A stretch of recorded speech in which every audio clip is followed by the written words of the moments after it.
They said the house had been empty for decades, but when they broke the lock and stepped inside, the air wasn't dead. It was waiting. In the corner of the room, beneath a shroud of mold and silence, there were photographs that shouldn't have existed. A wedding portrait, faded beyond color, showing a man and a woman whose faces looked almost identical. The caption beneath it was written by hand, in trembling ink, "For love and blood are one." At first glance, it might have looked like any old rural marriage from the early 1900s, a small town couple, stiff, backed and pale, dressed in their Sunday best. But when the local historian matched the family records, the truth split the town in two. The groom wasn't just her husband, he was her nephew, and their bloodline was still alive. Stories like this don't survive in textbooks. They're whispered in attics, scribbled in private letters, burned before the eyes of strangers. But every so often, a record slips through the cracks, and it reveals a kind of American horror no one wants to remember. This isn't Europe's royal inbreeding or the dynasties of old. This is something far quieter, buried deep in the rural bones of a country that was still learning what civilized meant. It began in a place called Hickory Hollow, West Virginia, 1912. A town with fewer than 300 people, a place so isolated that the mountains around it felt like walls. No trains came through, no schools past the 8th grade, families married within families, not because they were monstrous, but because there was no one else. When you're born in a valley surrounded by the same faces, generation after generation, you start mistaking familiarity for destiny. The woman's name was Belle. She was born in 1878, the eldest of 7. Her sister, Clara, was 12 years younger, a child Ada helped raise when their mother died. By the time Ada was 30, Clara had a boy of her own, a son named William. He grew up in Ada's house, sleeping in the same small room that once held her own childhood bed. She was the closest thing to a mother he knew. But when William turned 19, something shifted. The neighbors noticed it before the family did. The way his eyes lingered when she spoke, the quiet way he began to follow her down the dirt path toward the creek. Ada, by then, was in her 40s. Grief had hollowed her out after losing her husband to pneumonia. She wore black every day, as though she'd married mourning itself. But William saw something else in her, a kind of devotion that only comes from shared blood and years of wordless understanding. People told themselves it couldn't be what it looked like, that maybe she was just lonely, that maybe he was just kind. But when Ada became pregnant, there were no excuses left. The church turned its back. Clara, her own sister, William's mother, vanished from the county altogether.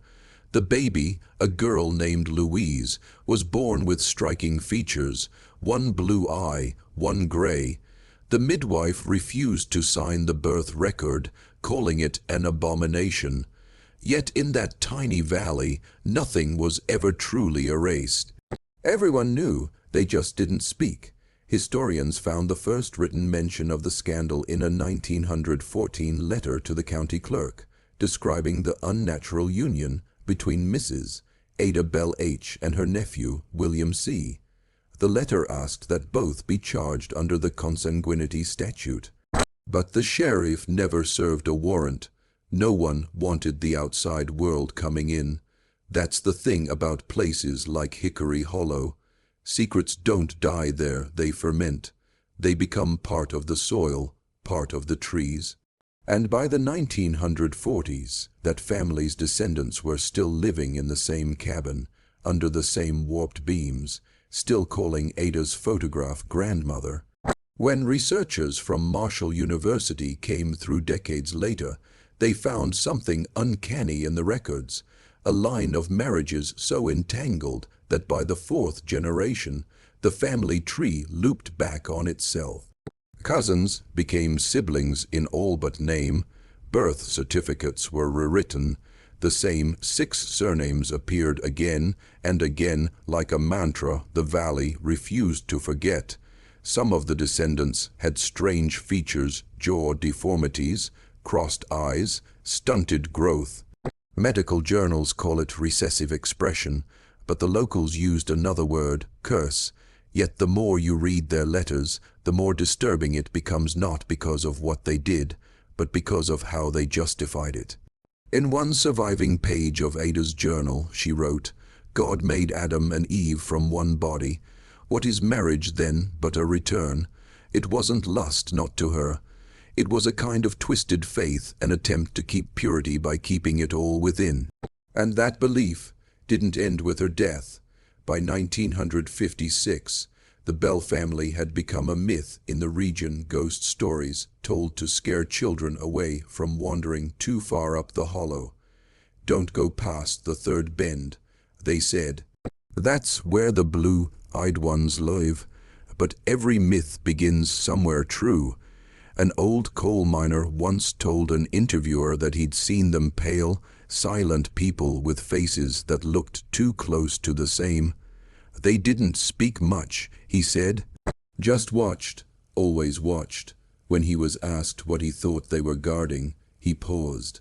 Then he said, "Their own kind." You can trace their blood through birth certificates, census records, even DNA samples taken decades later, a single valley, looping inward on itself until identity becomes a mirror maze. It's not just history. It's biology gone blind. And when you look at that wedding photograph again, the one where husband and aunt stare at the camera with hollow eyes, you start to feel something deeper than disgust. You feel pity. Because this wasn't a story of monsters. It was a story of people so isolated, so starved for connection, that they turned inward until all they had left was themselves. The past doesn't always rot in the ground. Sometimes it breathes, through families like the Belles, through the faces of descendants who carry names they don't understand, and bloodlines that whisper through their bones. And if you go to Hickory Hollow today, the house is still there. Leaning silent, the front door is chained shut, but through the dust-caked window you can still see it, the portrait, two faces side by side, almost the same, watching you back. And in the bottom corner, barely visible beneath the grime, are those words again, "For love and blood are one." They say every curse starts with a choice. But when you trace the bloodline of Ada and William Belle, it doesn't feel like a choice at all. It feels like gravity, a pull so ancient, so quiet, that no one even realized they were falling until it was too late. By the 1960s, the Belle family was scattered across 3 counties, but their name carried a shadow. Schoolteachers in Clay and Nicholas counties remembered the children who came barefoot, pale and silent. Their paperwork was strange parents with birth years too close together, mothers who were also aunts, fathers who were technically cousins. When one social worker tried to untangle it, she described it as a family tree without branches. That phrase stuck with me because that's what happens when love refuses to reach outward. It curls inward like a vine strangling itself. In 1968, a journalist named Robert Kerr came to Hickory Hollow to write about Appalachian poverty. He wasn't looking for the Belles, but one night in a local bar, an old man pulled him aside and said, "If you want the real story, go up the mountain and ask about the wedding that never ended." Kerr followed the dirt road until his car couldn't go any further. He hiked the rest. When he reached the clearing, he saw what was left of the Belle homestead, a collapsing cabin, a sagging barn, and the faint outline of a family cemetery behind the trees. He wrote that the air smelled of mildew and copper, and that the silence felt alive. He knocked on the door. An old woman answered. She had a long braid of white hair and 2 different, colored eyes. She said her name was Louise, Ada's daughter, the child of nephew and aunt, the one they called the blue-eyed. Kerr described her as calm, even polite, but guarded. She told him she lived there with her sons, though he never saw them. When he asked about her parents, she smiled and said they were closer than most. Later that night, when he drove back down the mountain, he stopped at a gas station. The attendant asked where he'd been. When Kerr said the old Belle place, the man dropped the hose and stepped back. He told Kerr, "You don't go there at night. They don't take kindly to outsiders." A week later, Kerr's notes were mailed to his editor in Charleston. But the article was never printed. The envelope came with a short letter, handwritten, unsigned. "You shouldn't have gone up there. Some families were meant to stay forgotten." The records go silent after that. But every generation leaves a trace. In 1982, a genealogist researching hereditary illnesses came across the Belle name again, this time in medical reports. A cluster of related individuals in West Virginia showing a rare congenital deformity, fused fingers, cleft palate, and cognitive delay. All connected to one bloodline. The inbreeding had gone on so long that genetic identity had started to blur. One doctor wrote, "They are the living ghosts of a closed system." But that's not what disturbs me most. What disturbs me are the photographs. There are a few, taken in the 70s and 80s, before the last of them left the hollow. Children standing in front of that same leaning house. Blank stares, pale eyes. One photo shows a teenage boy, his head tilted slightly, smiling just a little too wide. Behind him, through the cracked window, you can see a framed image still hanging on the wall. It's Ada and William's portrait.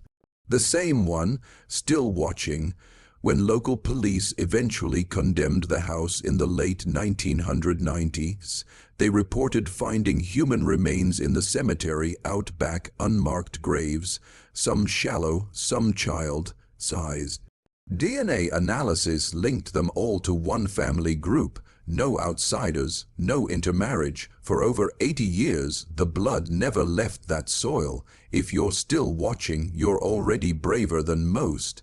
Tell us in the comments, what would you have done if this was your bloodline? Would you have stayed, protecting the secret? Or would you have burned it all down and walked away? Because that's the real horror here. Not the deformities, not the sin. The horror is in the silence, in the way no one came for them, in the way a valley turned its back and called it privacy. They weren't hidden by force, they were hidden by neglect. The more I read, the more I realized the Belle family wasn't an anomaly, it was a symptom. Throughout rural America in the 20th century, isolation created worlds, inside worlds, families that never left their land, children who never saw a town, entire generations folded in on themselves. Some out of faith, some out of shame, some because they truly believed that keeping their blood pure meant keeping it sacred. There's a reason you don't see many photographs from places like Hickory Hollow. Cameras were expensive, yes, but more than that, people didn't want to be remembered. A picture was a kind of confession, proof that you existed when you weren't supposed to. Some say that when Ada Belle died, her daughter Louise refused to bury her. That she kept her mother's body in the house for 3 days, dressed her in the same wedding gown from that portrait, and whispered prayers over her until the candlelight went out. By the time they found her, the body was gone. Some say Louise buried her herself. Others claim she didn't bury her at all, that she sealed her in the walls, and in that valley, stories like that don't fade. They become part of the landscape, warnings told by the wind, echoes carried down the creek. The Belles are gone now, but sometimes hikers report hearing footsteps in the hollow long after dark, a woman's voice humming an old hymn, or the faint flicker of light in the window of a house that shouldn't still be standing. And maybe it's just the wind, maybe it's memory, but when you look into that photograph, into those eyes that seem to recognize you, you realize something. They didn't just marry each other, they bound themselves to time itself. And the past doesn't forget its own.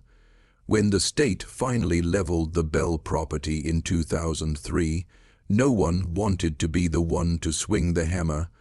The demolition crew reported that the air around the place felt heavier, as if the woods themselves were listening. One man swore he heard children laughing somewhere deep in the trees, but when he followed the sound, there was only wind and the distant creak of rusted hinges. The house came down slowly, boards splintered like bones. And beneath the floorboards, they found something that shouldn't have survived time, a tin box, wrapped in cloth, sealed with wax. Inside were scraps of paper, brittle as moth wings. They were letters. Dozens of them, some signed by Ada, others by Louise. The words were faint, but the meaning was clear enough. The letters were addressed not to family, not to friends, but to God. Ada's earliest letters begged for forgiveness. She wrote of dreams filled with fire and rivers of blood, of hearing her dead husband's voice whisper from the corners of the room. But as the years went on, the tone changed, the guilt softened, the prayers turned into declarations. She began to write as though she had been chosen, as though her union with her nephew was not a sin, but a sign.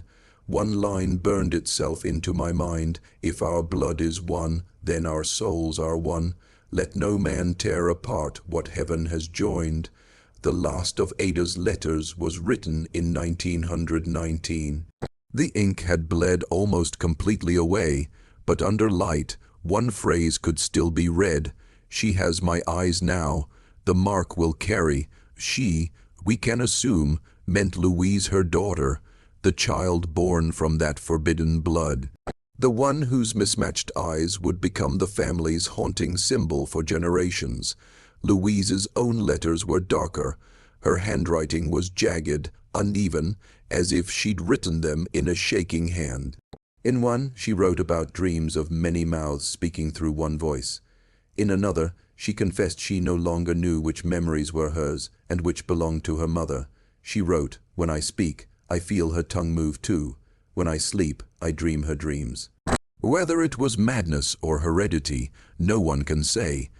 But those letters make it hard to shake the feeling that the Belle bloodline didn't just mix bodies, it mixed selves. As though identity had dissolved in that narrow valley until the past and present could no longer tell each other apart. One of the workers took a photograph of the box before it was removed, and though most of the writing is illegible now, you can still see the faint smudge of a fingerprint pressed into the wax. It's small. Likely a woman's. There's a certain irony in what happened next. The Belle remains, those bones dug up from the family cemetery, were taken to a state lab for cataloging. But somewhere between storage and transport, they were misplaced. Officially, the record says they were misfiled. Unofficially, no one ever saw them again. Some think that was mercy, that letting the dead rest was better than naming them. But others say it was fear. Because identifying those bones would have meant proving something the state didn't want in the archives. That this wasn't an isolated horror. That inbreeding wasn't rare in those forgotten corners of America. It was quiet, it was invisible, it was part of the fabric. When you look close enough at history, you stop seeing lines between normal and unthinkable. You start to see cycles. Isolation begets dependence. Dependence begets secrecy. Secrecy breeds sickness, not just of the body, but of the spirit, and that sickness doesn't always stay buried. There are whispers, even now, that a few descendants of the Belle bloodline changed their names, moved into towns, married outside, blended in, but the traits remained heterochromia, mild deformities, a tendency toward isolation, a distrust of outsiders. No one talks about it openly, but some old families in central West Virginia still avoid saying the name Belle. They call it the hollow curse. I spoke once with a man who claimed his grandmother had known them. He said she warned him never to take the mountain road alone. They listen, she told him, they hear through the ground. He laughed as he said it, but there was something behind his eyes, a flicker of belief he couldn't quite bury. Maybe he was right. Maybe some echoes don't fade. Maybe when blood folds in on itself enough times, it remembers. Because what we call horror was once just routine. What we call taboo was once survival. The line between love and lunacy is thinner than we want to admit. And when you read Ada's words, when you see how she tried to turn sin into scripture, you realize how easy it is to lose your footing in that dark. In the end, this isn't a story about one woman or one family. It's a story about isolation, about what happens when a community becomes a mirror, reflecting only itself, generation after generation, until the reflection fractures. The Belle house is gone, the cemetery overgrown, the valley reclaimed by vines and silence. But sometimes after a hard rain, people say you can still see a shimmer of light in the clearing where it once stood. Like candlelight behind invisible walls, maybe it's nothing, maybe it's everything, because if you believe, even for a moment, that memory has weight, then the bells are still there, not ghosts, not monsters. Just echoes of a choice too heavy to die. And when the night falls over Hickory Hollow, and the wind brushes through the trees like a sigh, listen closely. Some say you can still hear a woman's voice whispering the same words etched beneath that photograph, the ones that outlived her, her nephew, and every generation that followed. For love and blood are one.